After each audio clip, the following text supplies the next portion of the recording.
حضرت حبیب بن زید رضی اللہ تعالی عنہ کا تڑپا دینے والا واقعہ۔ خدا کی قسم، جسے پڑھ کر آنکھوں میں آنسو جاری ہو گئے، آپ بھی ایک دفعہ لازمی سنیے گا۔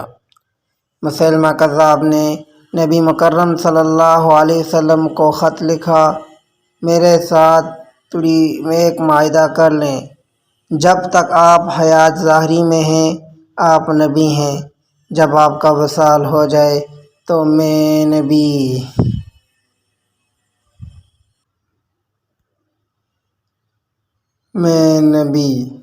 معاذ اللہ۔ اس کے خط پر نبی صلی اللہ علیہ وسلم نے جواب میں لکھا، میں تو اللہ کا رسول ہوں جبکہ تو کذاب ہے، جھوٹا ہے۔ جب نبی پاک صلی اللہ علیہ وسلم نے خط میں کذاب لکھا تو فرمانے لگے، کون ہے کہ لے جائے گا یہ خط اس کذاب کے دربار میں؟ اب اس کے دربار میں جانا ہے، حالات بڑے خطرناک ہیں، اس کے آگے بھی بندے اور پیچھے بھی بندے ہیں، جان کا خطرہ بھی ہے۔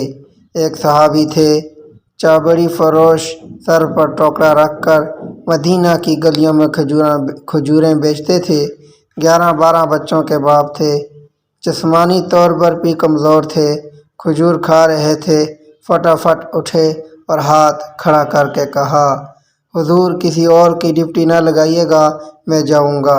جب یہ الفاظ جلدبازی میں کہے تو ان کے منہ سے کھجور کے ٹکڑے مجلس میں بیٹھے صحابہ کے چہروں پر گرے۔ ایک صحابی کہنے لگے، اللہ کے بندے پہلے کھجور تو کھا لے، بڑی جلدی سے تجھے بولنے کی۔ مسکرا کر کہنے لگے، اگر کھاتے کھاتے ڈیوٹی کسی اور کی لگ گئی تو کیا کروں گا، مجھے جلتی ہے۔ اللہ اکبر۔ حضور صلی اللہ علیہ وسلم نے اپنا نیزہ دیا، گوڑا دیا اور فرمایا، ذرا ڈٹ کے جانا اس کذاب کے گھر۔ وہ صحابی عقیدت سے نظریں جھکا کر کہنے لگے، محبوب خدا آپ فکر ہی نہ کریں۔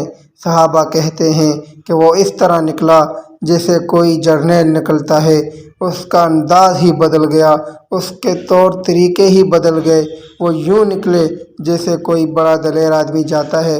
وہ صحابی مسیلمہ کذاب کے دربار میں گئے، وہاں ایک شخص جو بعد میں مسلمان ہوا، وہ بتلاتا ہے، وہ صحابی جن کا نام حضرت حبیب بن زید تھا، وہاں دربار میں پہنچے تو اپنا نیزہ زور سے دربار میں گاڑ دیا۔ مسیلمہ ٹھک ٹھک کے کہتا ہے، کون ہو؟ آپ نے غراتے ہوئے فرمانے لگے، تجھے چہرہ دیکھ کر پتہ نہیں چلا کہ میں رسول اللہ صلی اللہ علیہ وسلم کا نوکر ہوں؟ ہمارے تو چہرے بتلاتے ہیں کہ نبی والے ہیں، تجھے پتہ نہیں چلا میں کون ہوں؟ مسیلمہ کہنے لگا، کیسے آئے ہو؟ بے نیازی سے فرمایا کہ تیرے خط کا جواب لے کر آیا ہوں۔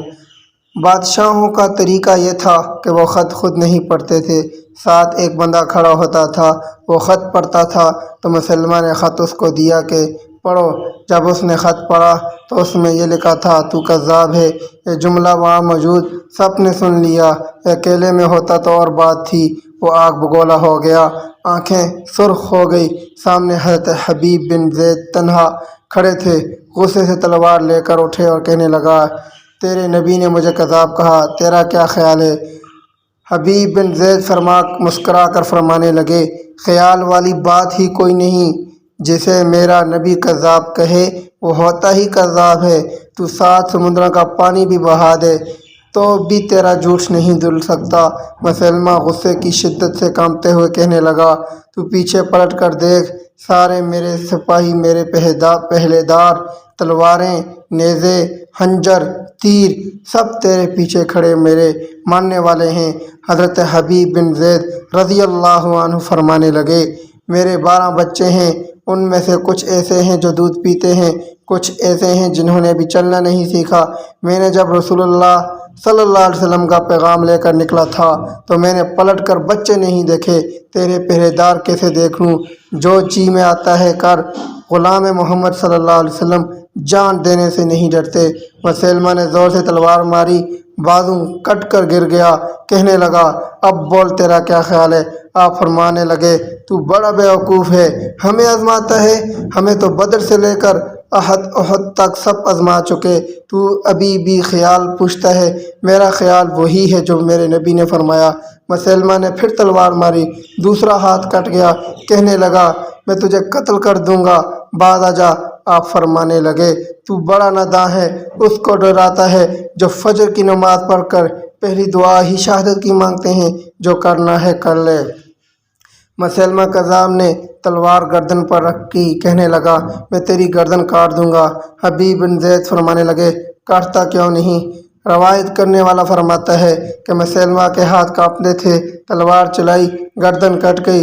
ادھر مدینہ میں حضور صلی اللہ علیہ وسلم کی آنکھوں میں آنسو آئے۔ صحابہ کرام رضوان اللہ علیہم اجمعین نے پوچھا یا رسول اللہ کیا ہوا؟ فرمایا میرا حبیب شہید ہو گیا اور رب کریم نے اس کے لیے جنت کے سارے دروازے کھول دیے۔ سبحان اللہ، کیا جرت اور ہمت تھی میری جان سے پیارے رسول اللہ صلی اللہ علیہ وسلم پر جان نچھاور کرنے والے صحابہ کرام رضوان اللہ اجمعین کی کیا ہمت، کیا ایمان تھا ان لوگوں کا۔ آپ صلی اللہ علیہ وسلم کی ذات کے لیے، جان کے لیے، آپ صلی اللہ علیہ وسلم کی عزت کے لیے اپنا سب کچھ تن من قربان کر دیا۔ اللہ پاک ہمیں نبی کریم صلی اللہ علیہ وسلم کے ان جانثاروں کی طرح بھی اپنا ایمان بنانے کی کوشش توفیق عطا فرمائے۔